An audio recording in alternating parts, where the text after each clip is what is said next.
पति पत्नी का सच्चा प्यार। एक आदमी ने एक बहुत ही खूबसूरत लड़की से शादी की। शादी के बाद दोनों की जिंदगी बहुत प्यार से गुजर रही थी। वह उसे बहुत चाहता था और उसकी खूबसूरती की हमेशा तारीफ किया करता था।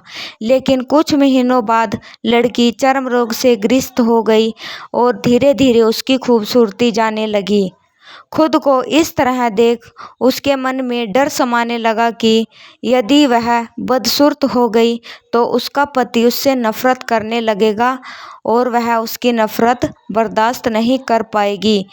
इस बीच एक दिन पति को किसी काम से शहर से बाहर जाना पड़ा। काम खत्म कर जब वह घर वापस लौट रहा था, उसका एक्सीडेंट हो गया। एक्सीडेंट में उसने अपनी दोनों आंखें खो दी। लेकिन इसके बावजूद भी उन दोनों की जिंदगी सामान्य तरीके से आगे बढ़ती रही। समय गुजरता रहा और अपने चर्म रोग के कारण लड़की ने अपनी खूबसूरती पूरी तरह गंवा दी। वह बदसूरत हो गई, लेकिन अंधे पति को इस बारे में कुछ भी पता नहीं था। लेकिन इसका उनके खुशहाल विवाहित जीवन पर कोई प्रभाव नहीं पड़ा। वह उसे उसी तरह प्यार करता रहा। एक दिन उस लड़की की मौत हो गई। पति अब अकेला हो गया था। वह बहुत दुखी था। वह उस शहर को छोड़कर जाना चाहता था। उसने अंतिम संस्कार की सारी क्रियाविधि पूर्ण की और शहर छोड़कर जाने लगा।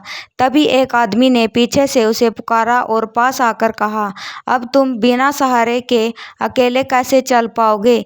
इतने साल तो तुम्हारी पत्नी तुम्हारी मदद किया करती थी। पति ने जवाब दिया, दोस्त, मैं अंधा नहीं हूँ।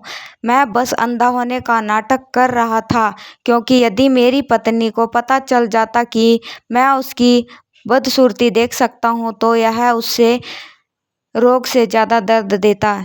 इसलिए मैंने इतने साल अंधे होने का दिखावा किया। वह बहुत अच्छी पत्नी थी। मैं बस उसे खुश रखना चाहता था।